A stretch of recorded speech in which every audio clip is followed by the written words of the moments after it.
Prefeito da capital, César Souza Júnior, oficializa a posição de não concorrer à reeleição em Florianópolis. E ainda a feira na capital destaca os benefícios do mel e os produtos estão sendo vendidos até 40% mais baratos. No futebol, o Avaí perde e agora é o 10º colocado na tabela. Já o Criciúma vence e encosta no G4 da Série B. E o frio se confirmou. As temperaturas despencaram no estado. Na Serra, a sensação térmica chegou aos 18 graus negativos. O Band Cidade desta quarta-feira já está no ar.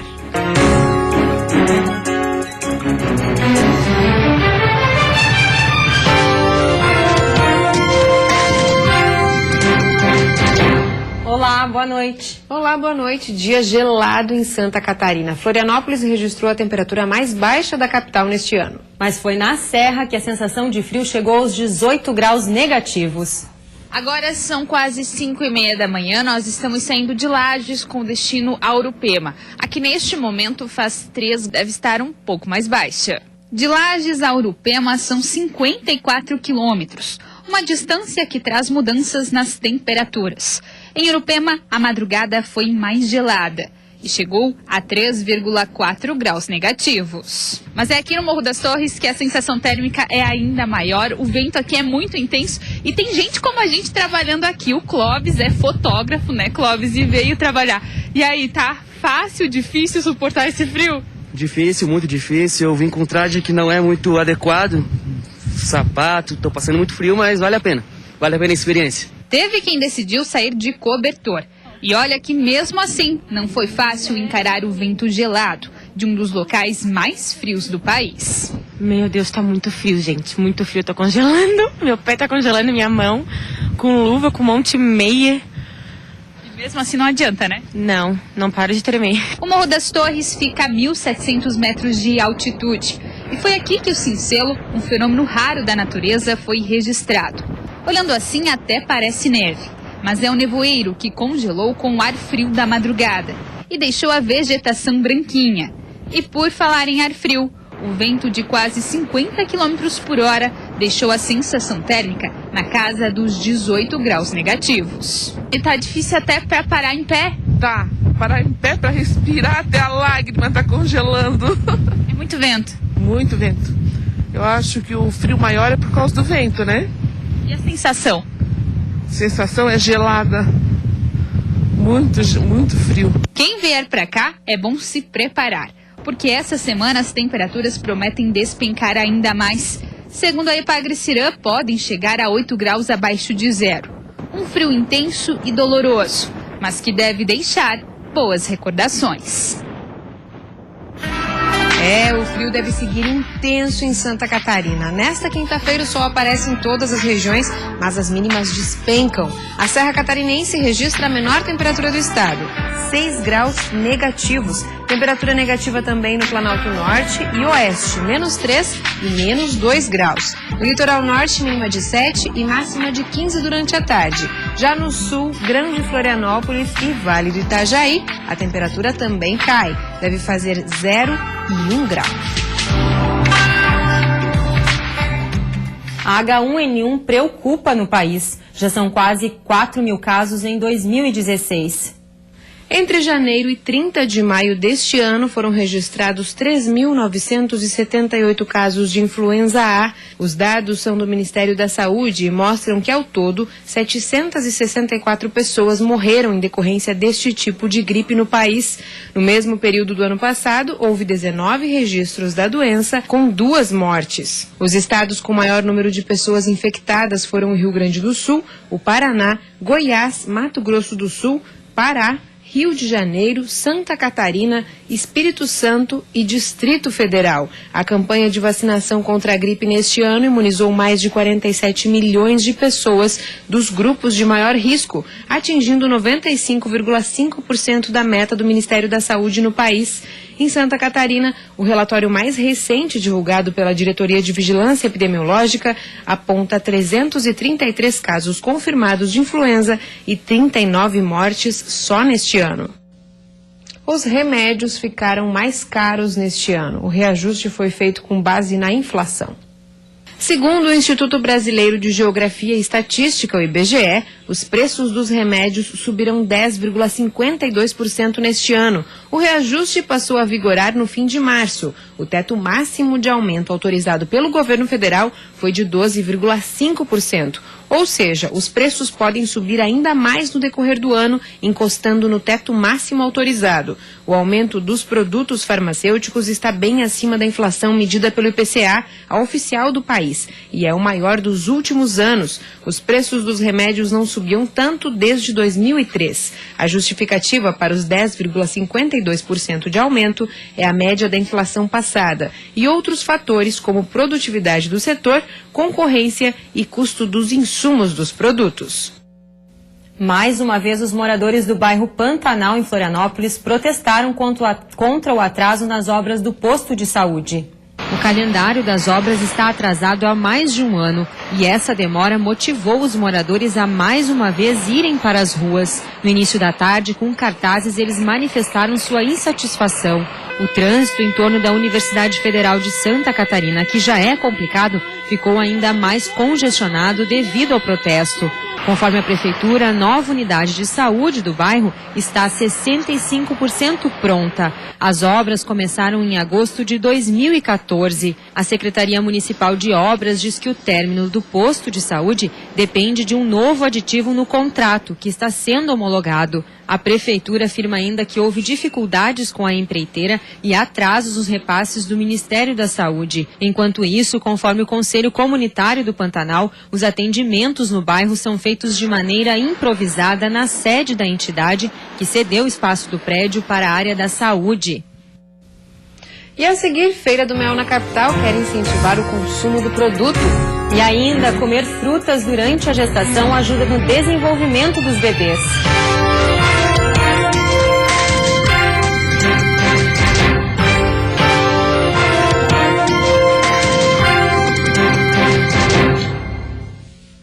Fortalecer o sistema imune, melhorar a capacidade digestiva e aliviar a prisão de ventre são apenas alguns dos muitos benefícios do mel. Por isso, na capital, uma feira quer incentivar o consumo.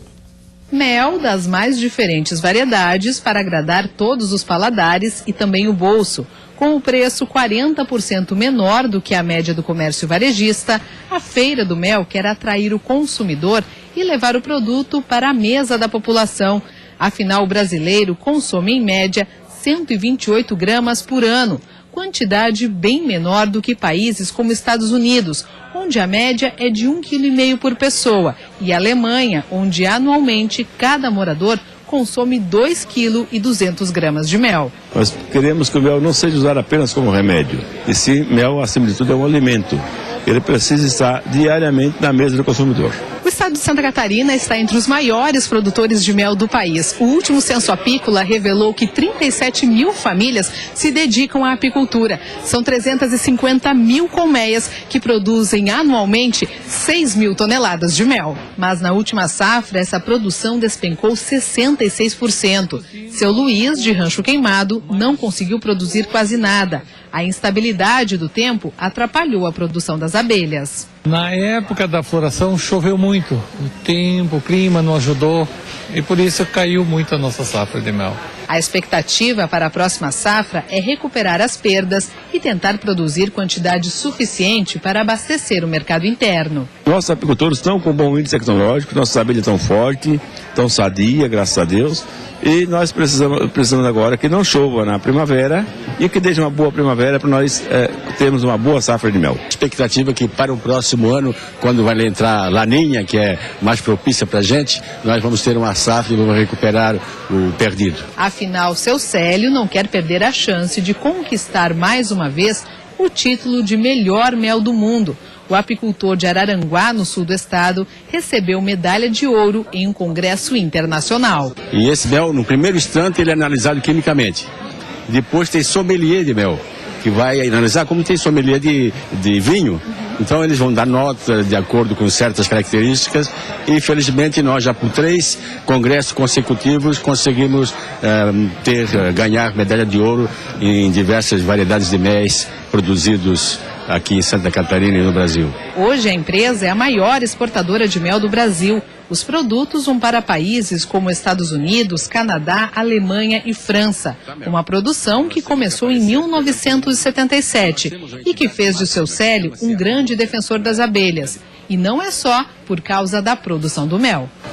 De tudo que nós comemos, 73% tem interferência dos insetos polinizadores. Além de ajudar na produção de muitos alimentos, as abelhas fornecem matéria-prima para a fabricação de uma infinidade de produtos. Hoje, até o veneno da abelha é usado na elaboração de cosméticos que prometem rejuvenescer a pele. A geleia real, através de uma massagem no rosto, ajuda a amenizar rugas e linhas de expressão. É um creme que ele tem como função auxiliar, atenuando as marcas acentuadas, desintoxicando a pele e também promovendo uma esfoliação suave. E também ele auxilia no clareamento da pele e na aminoacidação da pele. Ou seja, é um creme rejuvenescedor facial.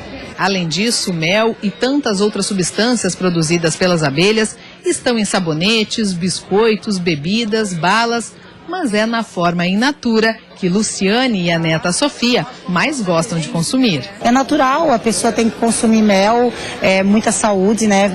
Não, a saúde tem que tirar o açúcar branco porque faz muito mal. Então tem que colocar mel no lugar de açúcar. E é focando na saúde que Esther veio pela primeira vez de Porto União para expor os produtos na Feira do Mel. A gente tem o Propomel composto, que ele tem mel, própolis, pólen e diversas ervas medicinais. Ele é para gripe, para sinusite, para bronquite, então é excelente. Ao todo, são 20 expositores. A expectativa é que 50 mil pessoas passem pela Feira do Mel no Largo da Alfândega até o próximo sábado. Importantes fontes de nutrientes em qualquer dieta, as frutas são ainda mais recomendadas para as grávidas. Uma pesquisa revela que o consumo durante a gestação ajuda no desenvolvimento do cérebro dos bebês. Prestes a dar à luz, Adriana chega ao fim da gestação com hábitos mais saudáveis à mesa. Pensando na saúde do primeiro filho, ela adotou uma dieta rica em frutas. Eu fui introduzindo tanto nas refeições principais, no café da manhã, à noite, no meio-dia como sobremesa. Um estudo publicado pela Universidade de Alberta, no Canadá, indica que há relação entre o consumo de frutas pela mãe e a inteligência dos filhos. A pesquisa acompanhou o desenvolvimento de 688 crianças até depois de 1 ano de idade. E tiveram um desempenho melhor em testes de inteligência os filhos de mães que consumiam pelo menos 6 porções diárias de frutas variadas durante a gravidez. Substâncias presentes nas frutas vermelhas, como o licopeno e a própria frutose, o açúcar das frutas, teriam um papel importante na formação adequada do sistema nervoso dos fetos. Areli toma suco de melancia diariamente, além de comer outras frutas. Os efeitos positivos não são só para o filho que vai chegar. Me sinto um pouco mais disposta, né? Porque geralmente na gestação a mulher fica um pouco indisposta. Este médico obstetra diz que as mães brasileiras em geral têm acesso fácil às frutas e não devem perder a oportunidade de consumir. Série de sais minerais e vitaminas que são fundamentais para o desenvolvimento dos fetos. Consequentemente, se a gente tem um aporte natural dessas substâncias, e nas frutas a gente vai encontrar, principalmente nelas, a gente vai ter bebês mais saudáveis. E a seguir tem futebol. O Avaí perde e agora é o 10º colocado na tabela. Já o Criciúma vence e encosta no G4 da Série B.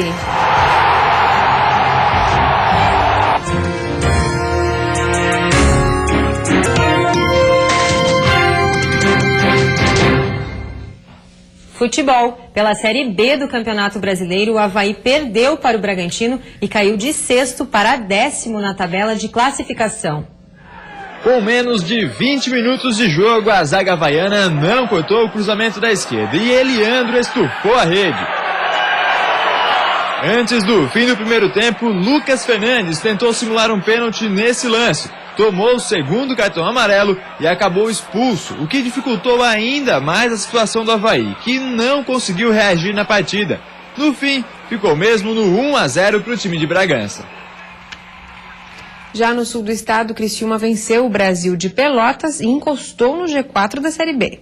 O Criciúma fez o dever de casa e venceu com tranquilidade o Brasil de Pelotas. Logo aos 45 segundos, Roberto bateu rasteiro e abriu o placar. Jogando melhor, o Tigre chegou ao segundo. Roberto dividiu com Eduardo Martini e a bola sobrou para Juninho. Criciúma 2-0. Na etapa final, cobrança de escanteio. Roberto cabeceou na trave e Natan fechou o placar. 3-0 para o Tigre, que voltou a ficar perto do G4. Nós não desperdiçamos chances hoje, pelo contrário, não criamos tantas, mas fomos objetivos. E isso ajuda muito quando um time sai na frente, como foi o Criciúma hoje. E mesmo jogando no norte do estado, Joinville não conseguiu superar a força do Vasco da Gama, líder da competição. Com menos de 29% de aproveitamento na Série B, o JEC ficou a uma posição da zona do rebaixamento. Diferente dos outros jogos, ontem à noite, apesar do frio, o torcedor foi para a Arena Joinville e dos dois lados. Mas só um deles comemorou no fim do jogo. Poderia ter sido o torcedor do JEC, que até começou pressionando e chegou a acertar a trave nesse lance. Mas não foi. Na primeira chegada do Vasco, Leandrão cabeceou certeiro, sem chances para Oliveira, e abriu o placar. O gol desestabilizou o Joinville. No segundo tempo, o Vasco tocou a bola e dominou as ações. Já perto do fim, a zaga do JEC ajudou e Leandrão fechou o placar. Vasco 2-0 e o Joinville segue sem vencer em casa na Série B. E a seguir, pescadores industriais de Itaim ainda guardam licença para barcos. E ainda, prefeito da capital desiste de reeleição.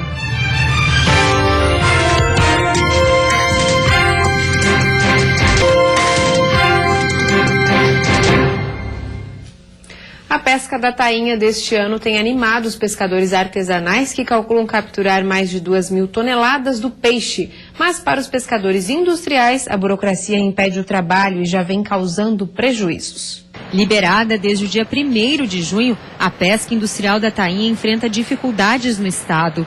Por lei federal, desde 2015, os barcos industriais só podem pescar um mês depois dos pescadores artesanais, aqueles que puxam os cardumes para a praia. A demora na liberação de licenças dos barcos está trazendo prejuízos para os pescadores industriais que estão impedidos de pescar. As cidades de Itajaí e Navegantes têm a maior frota especializada em tainhas no país e são as mais prejudicadas pelo atraso das licenças. A extinção do Ministério da Pesca e a mudança interina de governo provocou atraso na publicação dos parâmetros para as autorizações, que só ocorreu em meados de maio. No total, seriam emitidas 40 licenças, mas as embarcações não conseguiram apresentar a documentação exigida a tempo. Os papéis já foram reenviados, mas até agora o governo federal não publicou a nova lista das embarcações liberadas. Enquanto isso, os pescadores artesanais superam as expectativas da safra. Somente no mês de maio, eles já haviam capturado 1,5 mil toneladas de tainha e a previsão é fechar a temporada com mais de 2,3 mil toneladas, quebrando o recorde de 2007. O Ministério de Agricultura, Pecuária e Abastecimento informou através de nota que amanhã o Diário Oficial da União vai publicar o resultado da apuração dos pedidos de licença para a pesca da tainha no sul do país. O prazo para a definição dos nomes que serão candidatos nas próximas eleições deve abrir em julho, mas o prefeito de Florianópolis, que já havia se declarado apto a concorrer à reeleição, se antecipou e anunciou hoje sua desistência. César Souza Júnior atribuiu à crise econômica brasileira sua decisão.